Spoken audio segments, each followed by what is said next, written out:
Oh, wait, come over here. He's right there. Oh, I see him. Yo, he's right here. Yo. Bro, think he's slick. Yo, he's right there. Nah, he gonna run, bro. Yo, he climbed up there. He's in here. You wanna kiss him? Yeah, I'm gonna take all this stuff off. Dude, he's like this big. Yeah. Where'd he go? Oh, he's right here. You gonna grab him?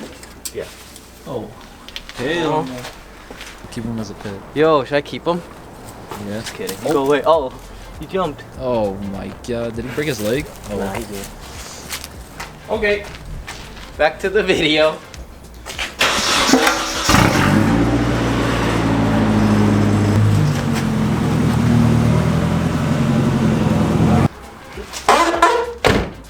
Here we go. So, on the agenda today, we're gonna be doing an oil change. I just picked up a few parts that we're gonna be throwing in. I guess I'll do a little walk around of the car before we like start anything. Well, if you guys didn't watch the previous video, make sure you guys go watch that. This is my 1991 240 SX. So this is gonna be the project for the summer and the future to come. So I have a lot of plans for this car, but I think like the biggest thing that I want to do with this is kind of make it like a drift slash street build where I can drive it on the street but still drift it at the same time if I wanted to, and you know, like take it to events and stuff like that.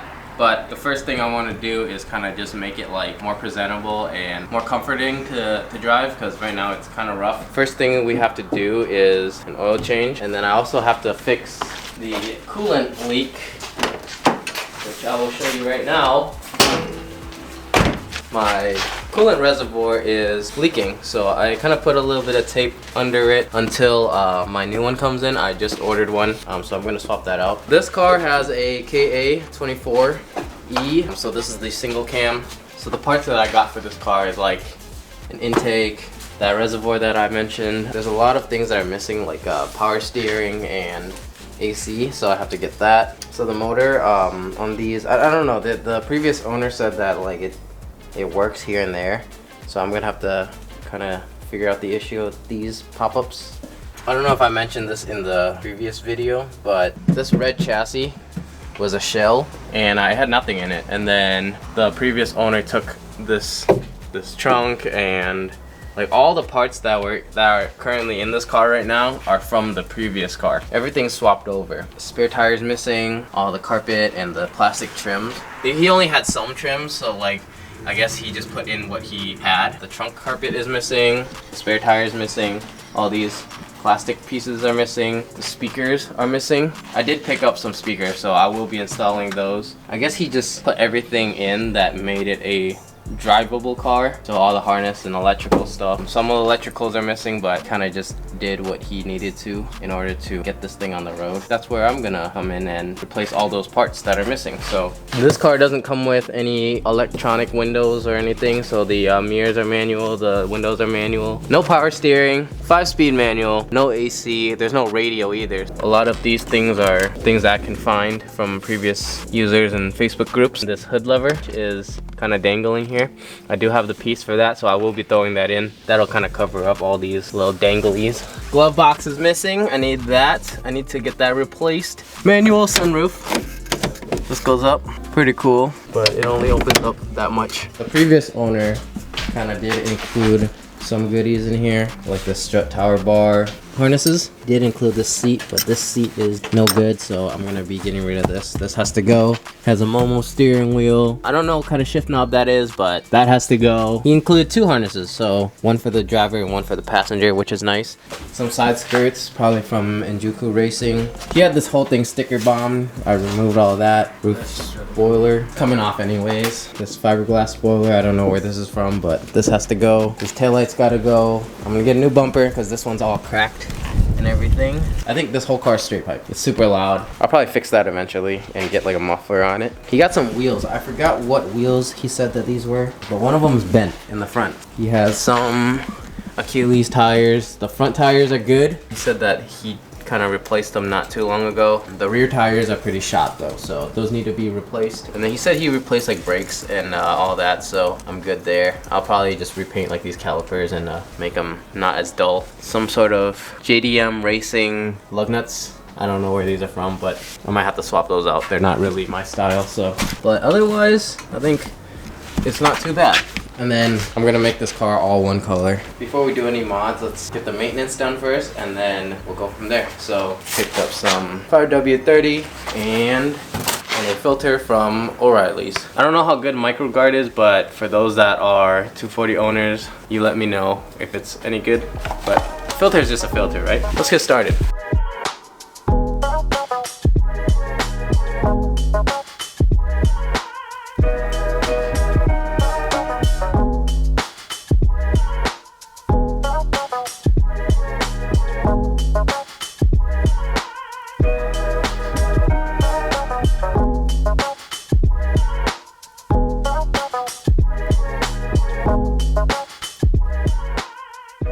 Finally got the oil filter off.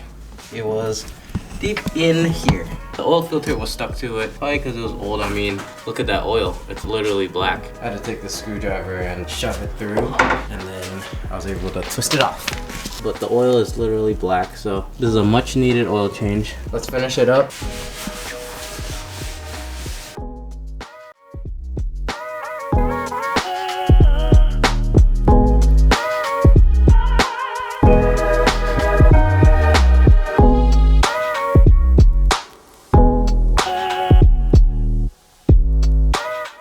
Alright, give it a good old start.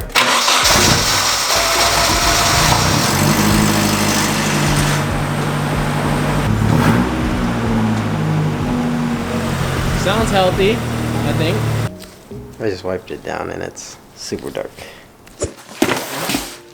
The coolant reservoir just came in, so let's open that up.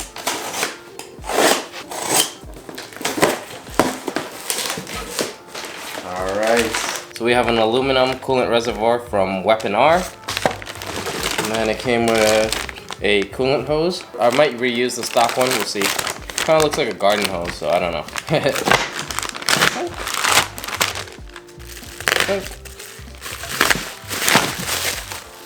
Here it is, guys. I'm getting my fingerprints all over it already. Looks really nice. This video is not sponsored by Weapon R, by the way, but if you are watching this and you work for Weapon R, let your boy know. Super excited to install this because the stock coolant reservoir has a hole in it. So the other day I tried to adjust it a little bit and then my finger went through it. But when I bought this car, the coolant reservoir was already cracked. If you guys can see right here, I've just been holding it together with some tape. So it's time to go. This reservoir, literally, my finger just went right through it again. This is gonna look super good compared to the plastic one. So let's get it.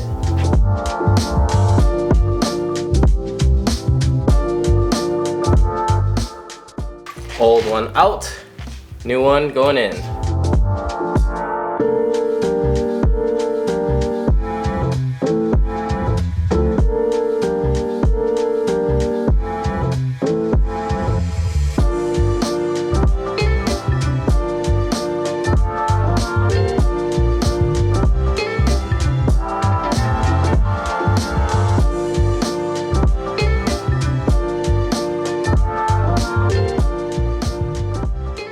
Got everything tightened, everything looks good, and this is going straight in the trash.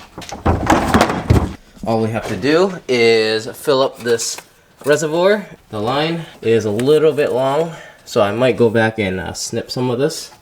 This reservoir has actually been leaking, so I am hoping that there is no more leaks anywhere other than this, because that means I'm gonna have to go in and find the leak, but hopefully it's just this. And this, I think, is the overflow. So if there's too much in here, it'll just come out of this little tube. If any of you guys are wondering, this is the coolant that I am going to be using. It is green coolant, ready to use, 50/50. It's already diluted and everything, so I don't have to add any more water.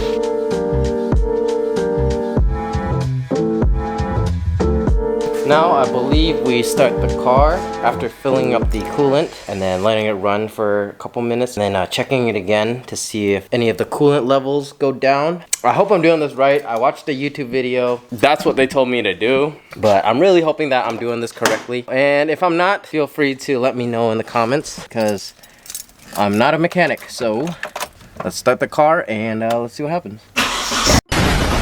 Hope you guys are having a good day. So I finally have some goodies to install into the S13. They're pretty small things, but I think it will make a pretty big difference. So the first thing that we're gonna be doing is the shift boot. I'm gonna put you guys right here. This should be a pretty good angle, but I'm just gonna get started actually. Recently I picked up a Nismo carbon fiber shift knob. Super nice. It's very lightweight. I also got a bride shift boot, but I just picked this up on Amazon. It's nothing crazy. I don't even think this is like a real bride shift boot. You know, it was cheap, so it's gonna look a lot better than this little rubber thing. That's good enough for me. I also have a shift boot retainer that I picked up online. Very simple install, so let's just get started. This is the old shift knob that came with this car. I don't know what brand this is. It's just a white shift knob. Nothing crazy. First things first, we're gonna pop off this bezel. I hope I don't break it. This bezel is gonna need some cleaning up. There's like some tape all over it.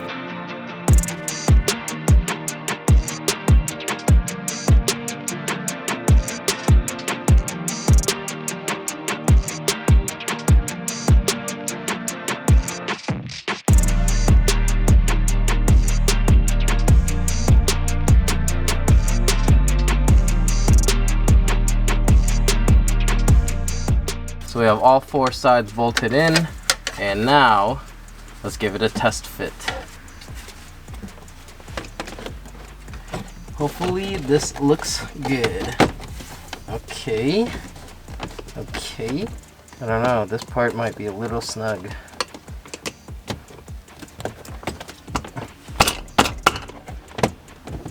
Makes me kind of nervous to push these in because these tabs are so light. Okay. It's in. All we gotta do is push the shift boot down a little. Alright. What do you guys think? Looks pretty good. Let's wrap some Teflon tape around this thread. Alright, here goes the finishing touch. Here it is. Nismo shifter. Shift boot matches very well. The carbon fiber with the gray shift boot looks really good. Now let's get rid of this old crusty boot. This thing is disgusting. Guys, I made a mistake. So turns out I was not supposed to remove this rubber boot. The reason is because you can actually see the ground from here. So like this boot basically catches all like the dirt and stuff that flies up from the road. I learned from a friend that you're not supposed to remove the rubber boot. So I'm gonna put that back and then I'm gonna put the shift boot back. After that, it should be all good. If you guys have this and you guys are looking to put on a new shift boot, do not remove this rubber boot. Just put your new shift boot right on top of it and then you should be good to go. So I know there's a lot of jumping around in this video and it's all over the place, but I wanted to end this video by showing you guys how we epoxied the garage floor, getting from this to this. I know it's not perfect and it was our first time doing anything like this, but I really wanted to document the process of this project, and I felt like it would be a really cool thing to learn to do yourself, and maybe this could inspire you guys to do your home garage as well. So normally when you hire someone to come out and epoxy your floor, they'll charge around $3,000 to $4,000 depending on the square footage and the type of material they use. This project in total costed us around $400, which all came from the cost of materials. I think the most time consuming part was patching all the cracks and holes in the concrete. But if you don't have that much damage in your floors, then this process should go a lot faster for you.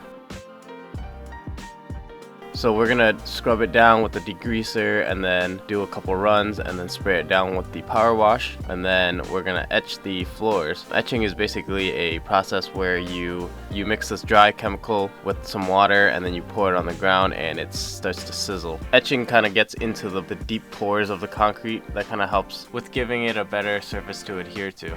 So I didn't film the etching process, but it's pretty straightforward. After you degrease your floors, you wait for the concrete to dry and then you move on to etching. After waiting about a day or two, we'll start the actual epoxy process. The brand that we'll be using is Rust-Oleum Epoxy Shield in silver gray, which is a lighter gray color, but they also have a few other colors for you to choose from. Opening the box, we have some instructions, but we don't read instructions around here, so I'm gonna put that to the side. Box comes with part A, which is the activator, and part B, which is the base coat. It also comes with 2 bags of flakes or chips, but we weren't fans of the colors it came with, so we ended up getting our own, and this one is the Glacier Gray blend. After we set up our tools, I'm going to pour part A into a plastic bucket. So you guys remember when I said, don't treat my videos like they're tutorials, because look at me, I almost spilled the whole thing on the ground.